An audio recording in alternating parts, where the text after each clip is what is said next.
In our last lesson, we took a look at our first nuclear reaction, fusion.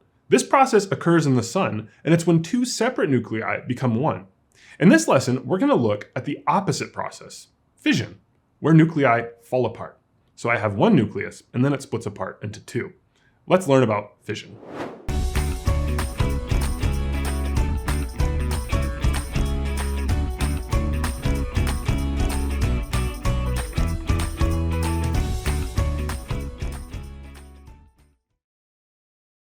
To begin this fission process, we're going to start with uranium-235. And remember that 235 is called the mass number. It tells us the total number of things in the nucleus, which is shown right there.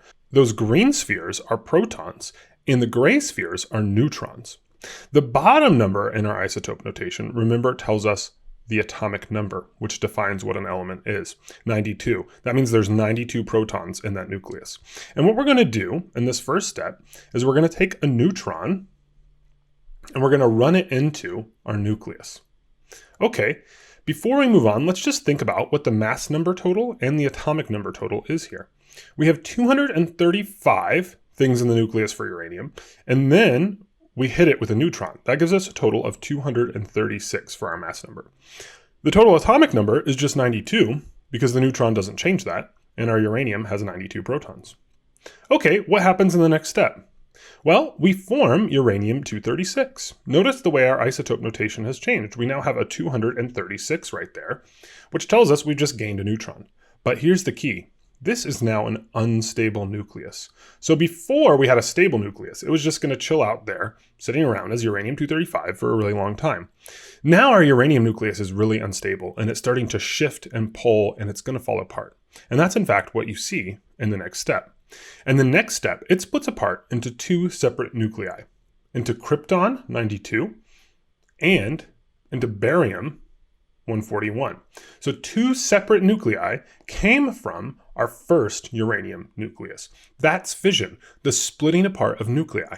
We start with one, we end up with two. Notice also we released a bunch of energy. How much energy is determined by E equals mc squared, just like our fusion reactions. Now, if you think about our mass number and atomic number totals, we can add up the 92 from our krypton and the 141 from our barium, and we'll get 233. We can also add up the 36 and the 56, and we'll get 92. Remember that we started with a mass number of 236, and now we have 233. So that means we're missing 3 neutrons. Our atomic number stayed the same, 92 in each case. And 3 neutrons actually come out of this reaction as a separate product. So those 3 neutrons shoot out. And this is the first time that we've seen what's called a coefficient. That's the big number up front there, the 3. And notice what that means. That means that there are 1, 2, 3 separate neutrons. 3 separate neutrons come out of this reaction. Here's the crazy part, which will be relevant when we go to take a look at nuclear weapons. Those 3 neutrons can go cause another fission event in uranium-235. So fission is the splitting apart of nuclei. Where do we use nuclear fission?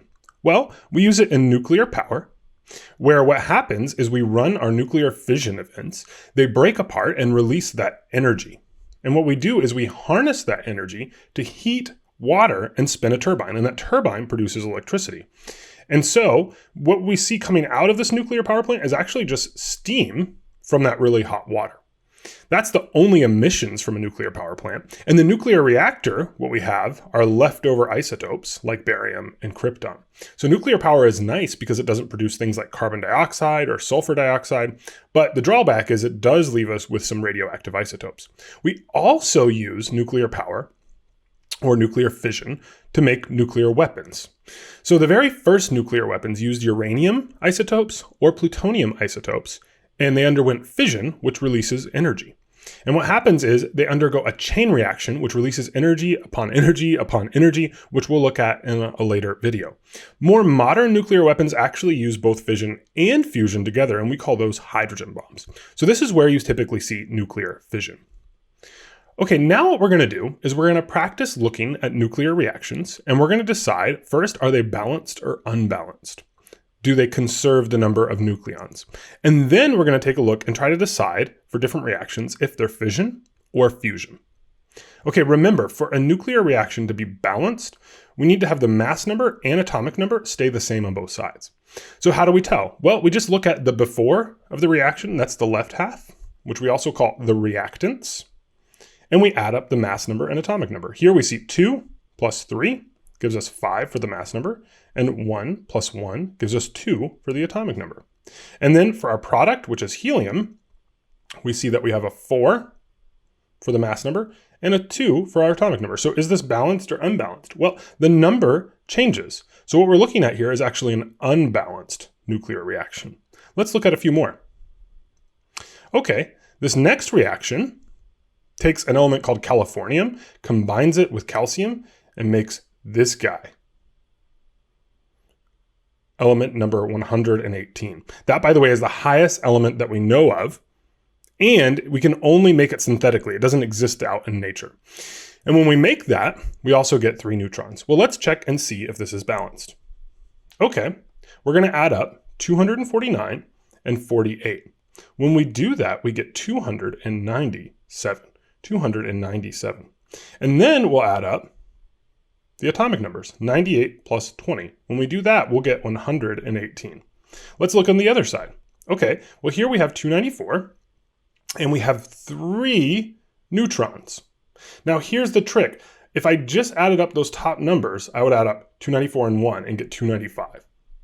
That's not right, because remember that big 3 up front means I have 3 separate neutrons. And so when I add these together, I'm going to take 294 and I'm going to add to it 3 neutrons, which is 3. And that's going to give me 297 as my mass number. Okay, what about my atomic number? I have 118 and 0. Now, even though there's 3 neutrons, each one only contributes 0 protons. So the atomic number stays at 118. And now notice those match. 297 for my mass number on both sides, 118 for my atomic number on both sides. And so they match. And so that is a balanced nuclear reaction. Okay, last example. Here what we're doing is we're taking 3 neutrons and we're hitting plutonium. This is actually the reaction that forms the basis of plutonium atomic weapons. When that happens, we see that we get out xenon, 3 neutrons, and zirconium.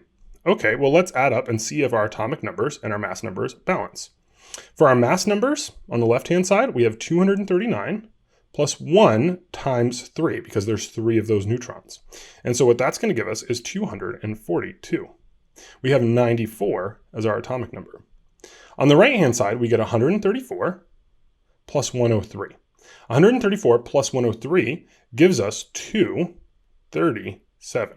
And then we have to take into account the fact that we have 3 times 1 neutron, so we're going to add 3 to that. And when we do that, we'll get 240. All right, so that would be a total mass number of 240. Let's add up our atomic number. So for our atomic number, we're adding up that bottom one. There we get 54 plus 40 for 94. Well, here we see that our atomic numbers before and after match, but our mass numbers don't. And so this is going to be an unbalanced nuclear reaction. So this one is not balanced. In future videos, we're going to take a look at how this balancing process can actually help us to predict the products of a nuclear reaction. Okay, last thing we're going to do, we're going to look at a few reactions, the same ones we just looked at, and decide, are they fission or are they fusion? So remember, fusion is when 2 isotopes combine to make 1. Fission is the opposite process, splitting, where 1 isotope makes 2. In our first reaction, we have hydrogen 3 and hydrogen 4 combining to make helium. Now, you might be confused as to if this is fission or fusion because it has this neutron. So didn't that neutron fall off? Isn't that splitting things apart? But remember that our neutron is not an element or an isotope. Not an isotope. It's just a subatomic particle. It's just a neutron all by itself. And so what we've done is we've taken 2 things and made it 1. That first one then is going to be fusion. Okay, when we take a look at the second one, we see that we start with californium and calcium, and we combine them together to make element number 118. Again, our neutrons don't count as an isotope. So here, once again, we're fusing two things together, and we have fusion. All right, our reaction C, we see that we start with plutonium. The neutron doesn't count as an isotope because it's not an element, and we split it apart into xenon and zirconium. And once again, the neutrons don't count. So there we see that we're splitting it apart, and so that would make that one fission.